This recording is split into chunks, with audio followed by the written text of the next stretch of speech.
Salut Sam, je suis ravi encore une fois et honoré de t'accueillir aujourd'hui pour, je crois, notre 10e épisode.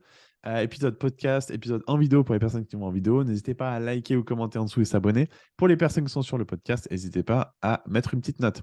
Aujourd'hui, on a un sujet qu'on va aborder, comme d'habitude, qui est intéressant, qui nous inspire, auquel on a parlé en off, c'est le généraliste et le spécialiste. Alors, je globalise, hein, bien sûr, je globalise parce que c'est pour que ça fasse écho sur, on va dire, le positionnement, sur la spécificité quand on veut travailler sur le web et même hors web. Mais là, on va parler de pas mal aux personnes qui sont coach ou qui lancent leur activité sur le web. C'est une question qu'on se posait et là, on va aborder un point un peu vulnérable puisque nous, on est des experts, des coachs experts dans nos domaines respectifs, mais quand même, on a le droit de ne pas être parfaitement parfait et d'avoir des fois des interrogations. Et c'est là que je vais te lancer la balle, Sam, pour la partie spécificité, positionnement, qui va après avec l'audience qu'on va chercher. Quand on est un petit peu perdu, quand on ne sait pas forcément et quand on n'a pas un positionnement pardon, précis, eh bien, ça peut poser des problèmes. Et c'est le sujet aujourd'hui qu'on voulait aborder. Donc, je te passe la balle, Sam. Merci Romain. Écoutez, je vous souhaite en super énergie. Aujourd'hui encore, c'est de vous apporter de la clarté, notamment si vous êtes un coach, un consultant ou peut-être un formateur. Alors pourquoi on veut vous parler aujourd'hui de la généralité? C'est la différence entre généraliste et spécialiste. Concrètement, allez, si on devait commencer par une analogie, puisqu'on parle quand même d'activité, de business pour vivre de votre passion d'entrepreneur, eh bien, on pourrait donner l'analogie notamment du médecin. Ça se comprend très très bien. Le Mm. médecin, vous avez deux types de médecins. Vous avez les médecins généralistes et vous avez les médecins spécialistes. Alors, si on prend un médecin généraliste, c'est quelqu'un qui est capable de alors, ils ont des domaines de champ de compétences élargi, mais globalement, ça va aller de l'angine à un médecin généraliste qui est capable de vous diagnostiquer une problématique cardiaque. Pour autant, si ce généraliste vous diagnostique une problématique cardiaque, qu'est-ce qu'il va faire? Il va vous envoyer vers un cardiologue.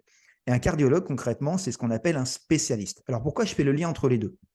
C'est que, notamment puisqu'on parle d'activité, nous, notre spécialité, entre autres, c'est notamment le développement d'activité sur le web, les web entrepreneurs. Et si on parle d'activité, on parle également de revenus, on parle de chiffre d'affaires, on parle de vente, on parle de marge, on parle de, etc., etc. Donc, aujourd'hui, c'est une évidence que de savoir qu'un spécialiste, un cardiologue, gagne beaucoup plus qu'un généraliste. Alors, pourquoi cette raison? Simplement parce que quand on va voir un généraliste, eh bien, on s'attend à quelqu'un, par définition, qui est général et qui va nous apporter une réponse générale.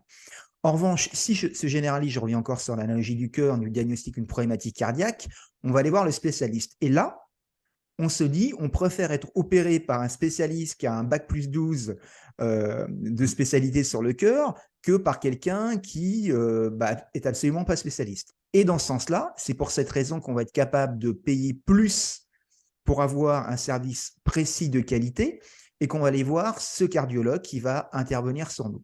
Et là, on a concrètement, si vous voulez, l'analogie entre nos business sur le web et notamment l'activité de coach, formateur, consultant et ces deux exemples de médecins. Ça veut dire que c'est lorsque on est spécialisé qu'on va pouvoir augmenter les revenus de notre activité. Non pas qu'on soit ni moins bien, ni mieux, etc. C'est simplement que on est perçu comme ayant une autorité, une compétence beaucoup plus pointue. Et au vu de ce fait-là, eh bien, les clients, les patients de l'exemple du médecin, mais en tout cas les clients en ce qui nous concerne, vont être capables, vont être prêts à investir beaucoup plus parce qu'ils attendent un travail beaucoup plus précis, c'est-à-dire un travail de spécialiste. Voilà, je voulais commencer à lancer Mhm.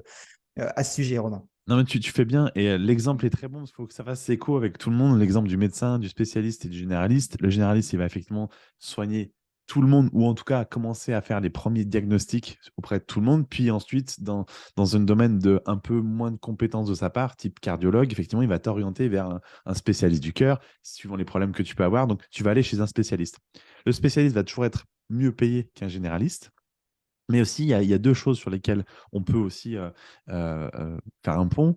C'est que dans le discours du cardiologue, je reprends l'exemple parce que comme ça résonne pour tout le monde, dans le discours du cardiologue ou du spécialiste, eh bien, quand il va se présenter, s'exposer, tu sais quand tu vas chez lui pourquoi tu y vas. Parce que tu connais que sa spécificité, c'est ça et pas autre chose. À l'inverse, lui, quand il va parler de son activité, ça va être clair, ça va être net, ça va être précis. En face, quand il se présente, les gens comprennent parfaitement et tout de suite qu'est-ce qu'il fait. Donc, si tu veux, ça aide aussi de savoir, si on reprend maintenant, on fait une transition sur les personnes qui nous écoutent, les coachs, les thérapeutes, les gens qui sont sur le web, ou même les sportifs. Quand tu es spécifique à un domaine, eh bien forcément, tu auras déjà plus de facilité à communiquer, à créer derrière une offre et en tout cas à communiquer dessus. Donc, ça t'aide véritablement à avoir vraiment un meilleur discours, plus aiguisé, puisque tu sais de quoi tu parles. Et de l'autre côté, une meilleure compréhension de ton audience et de ton public, puisqu'ils savent précisément qu'est-ce que tu fais, qu'est-ce que tu proposes. Et ça, l'exemple, encore une fois, du médecin généraliste et du spécialiste, c'est très, très parlant parce que c'est totalement duplicable et réalisable sur le web. Et peu importe où on est, aujourd'hui, on peut pas se leurrer. Le médecin, c'est connu de tout le monde, certes, mais si vous, demain, vous lancez, vous avez une activité sur le web et que c'est pas très explicite ce que vous faites parce que vous êtes un peu l'homme ou la femme à tout faire, alors peut-être que vous allez kiffer de le faire parce que vous avez ces compétences diverses et variées, mais pensez qu'en face, votre audience, même vos clients, vont même peut-être pas forcément savoir qu'est-ce que vous proposez précisément. Et ça, c'est un problème. Et c'est un peu ce qu'on soulevait en off tout à l'heure avec Samuel, c'est que c'est un peu le problème. C'est que derrière, en tout cas, mon cas, alors là, je vais un peu révéler une vulnérabilité, mais dans mon cas, c'est que j'ai envie et j'ai des compétences assez larges dans le web marketing. J'aimerais accompagner tout le monde, j'aimerais pouvoir aider tout le monde, mais chose qui n'est pas possible. Mais dans mon élan de générosité et d'envie, je partirais sur ce point-là. Maintenant, je me dis que à l'inverse, quand les gens viennent vers moi, est-ce qu'ils savent vraiment précisément qui je suis, qu'est-ce que je propose? Et là, on parle de positionnement et de spécificité encore. Donc, c'est important, encore une fois, de se poser les bonnes questions et de reprendre cet exemple et de l'inclure à soi, l'exemple du spécialiste et du généraliste, et savoir où est-ce qu'on se situe aujourd'hui. Parce qu'encore une fois, tout va couler de source ensuite. Si vous êtes spécialiste dans un domaine, eh bien, la communication qui va être autour va être beaucoup plus fluide. L'offre que vous allez faire, l'accompagnement ou ce que vous voulez derrière, ou la prestation que vous proposez, va être beaucoup plus fluide, beaucoup plus clair et beaucoup plus facile à vendre ou à proposer. Et en face, vos interlocuteurs comprendront plus simplement et plus facilement ce que vous faites. Donc ça, c'est un point, encore une fois, qui est important à exprimer et expliquer, et c'est ce vers quoi on voulait aller aujourd'hui, parce que bien souvent, de ce que je peux voir dans mon expérience, déjà moi, et puis mes clients, c'est qu'il y a des personnes qui se lancent sur le web parce qu'elles ont diverses compétences, elles y vont, elles vont à fond. Mais en fait, à un moment donné dans leur vie, même si elles savent précisément ce sur quoi elles veulent aider leurs clients, des fois, il y a des virages qui s'opèrent et elles se rendent compte, ces personnes-là se rendent compte qu'elles veulent être spécialistes dans un domaine plutôt qu'un autre, plutôt que d'être un peu la personne généraliste. Et c'est important que vous compreniez ça, parce qu'encore une fois, tout va couler de source. L'offre, moi je le dis aussi en connaissance de cause, quand on coach une personne qui ne sait pas spécifiquement ce qu'elle veut, elle va aller un peu partout, c'est très difficile et très difficile à driver, puisque derrière la communication va être un peu floue, le positionnement ne va pas forcément être très clair, l'offre aussi va être très large. Et comme on le dit, plus on parle largement, moins on parle à de personnes finalement. Donc attention à ça. Et l'exemple est vraiment en tête l'exemple du généraliste et du spécialiste. Je reviens encore une fois là-dessus, mais c'est criant de vérité.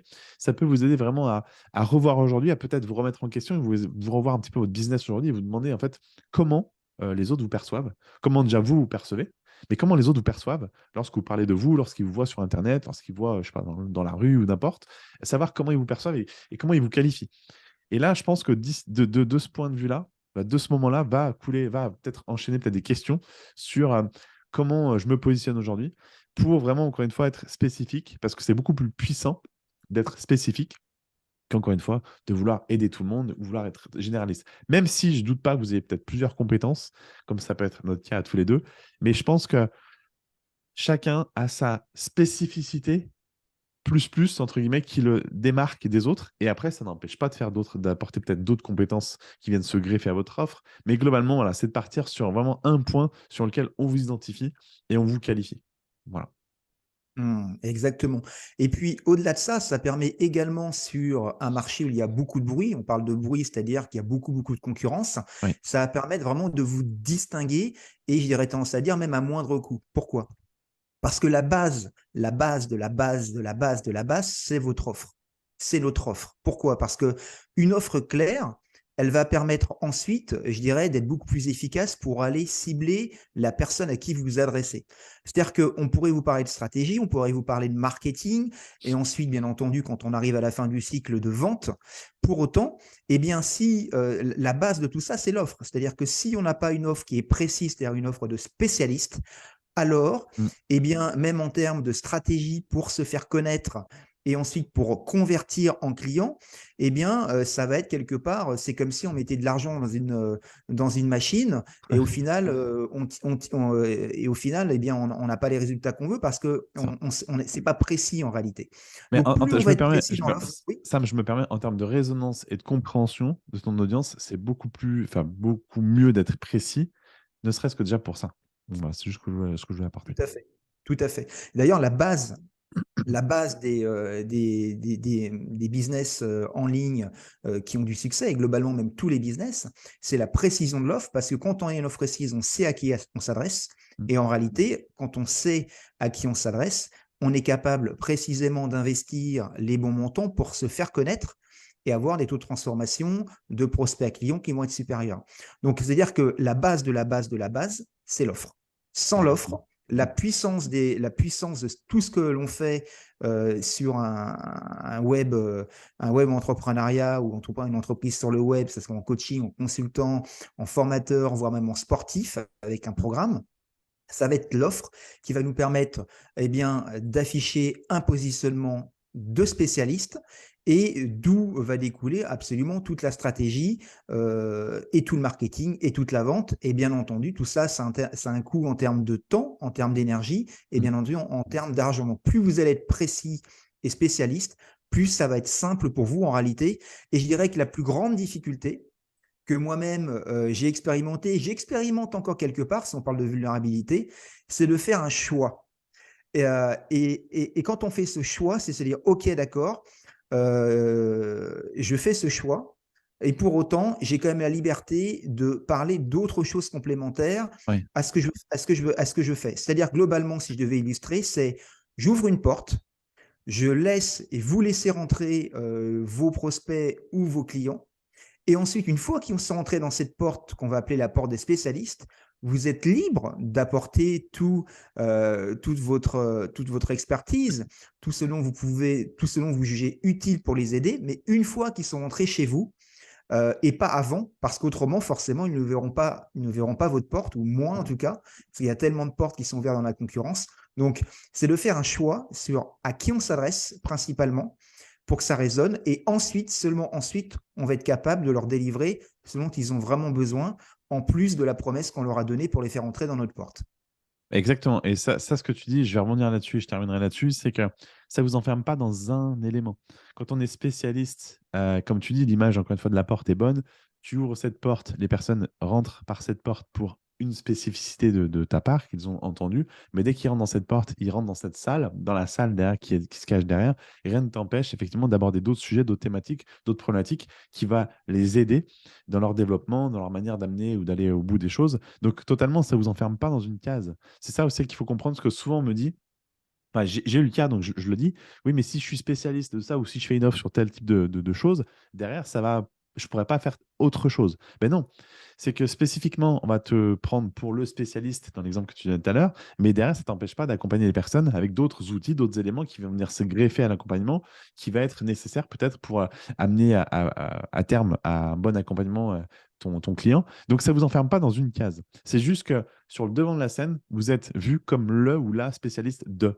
Et là, ça résonne beaucoup plus. Et dans un marché aujourd'hui qui est quand même, alors je ne vais pas dire saturé, mais quand même, il y a beaucoup de monde sur le web, il y a de plus en plus de monde, bah, la différenciation, l'unicité, le côté vraiment différentiel, ça va être vraiment cette exposition en étant expert de. Et après, bah, ouvrez les portes à d'autres éléments. Ça ne vous empêche pas de faire d'autres programmes, avoir d'autres offres aussi. Mais il faut qu'on vous perçoive comme l'expert ou l'experte de tel sujet pour avoir un positionnement clair et précis. Ouais, exactement. Et puis en cadeau bonus par rapport à cela, eh bien, ça va être beaucoup plus facile de vous faire connaître. Pourquoi? Notamment, bah, là, ce qu'on fait avec Romain aujourd'hui, on est totalement transparent avec vous, c'est qu'aujourd'hui, notre élément commun à Romain et moi-même, c'est la stratégie.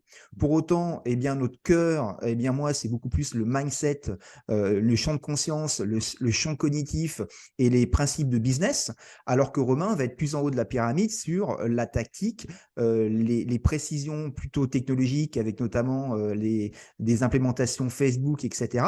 Pour autant, on se rejoint. Donc, en étant spécialiste, en étant plus précis, ça va vous permettre de faire des alliances un peu comme celles qu'on fait avec Romain et avec qui on a plaisir de vous partager ce contenu parce qu'on est complémentaires Pour autant, on a une base commune. Donc, plus vous allez être spécialiste, plus ça va vous permettre de créer des relations avec des personnes qui sont dans des domaines connexes et pourtant complémentaires aux vôtres.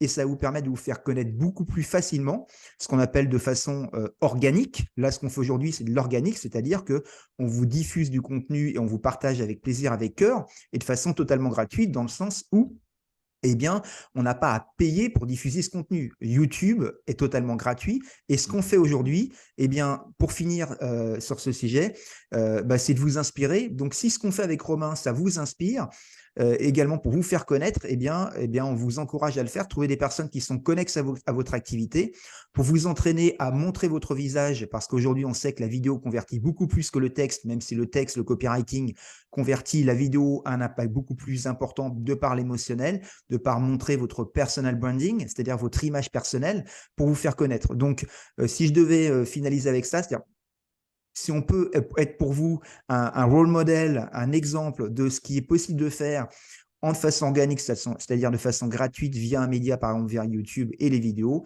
eh bien, on vous encourage vivement à le faire, d'où l'intérêt d'être spécialiste, parce que ça permet des alliances, en tout cas, comme celle qu'on vous propose aujourd'hui avec moi et Romain, parce que si on faisait exactement la même chose, eh bien, on ne serait pas en mesure de le faire. Mais sauf que, vu qu'on a chacun notre domaine de spécialité et que pour autant, on se rejoint sur la généralité de la stratégie, on est capable de vous apporter ce contenu avec grand plaisir. Exactement. Écoute, je te remercie pour cette petite pointe et note finale sur la partie, on va dire, spécificité, spécialité. Et bien en tête, voilà, tout ce qu'on vient d'expliquer, c'est important aussi, de temps en temps, se poser la question de savoir où est-ce qu'on se positionne, comment on se positionne et comment on est perçu par son audience, par les gens autour de soi. N'hésitez pas, encore une fois, pour les personnes qui nous écoutent ou qui nous voient en vidéo, à liker cette vidéo, à s'abonner à notre chaîne YouTube. Pour les personnes qui sont sur les podcasts, n'hésitez pas à mettre une note. Ça fait toujours plaisir. Je te remercie encore une fois, Samuel, pour cet échange riche sur ce sujet aujourd'hui. On se revoit dans un prochain épisode qui sera le 11e normalement, sur un autre sujet qui nous inspire et qu'on a envie de vous partager. N'hésitez pas à donc liker en dessous de la vidéo. N'hésitez pas à mettre des commentaires en dessous dans les vidéos. Ce sera avec plaisir qu'on pourra y répondre en vidéo ou même directement répondre dans les commentaires. Je vous dis à la prochaine fois. Sam, je te dis à très vite pour un prochain épisode. À bientôt. Portez-vous bien. Salut, salut.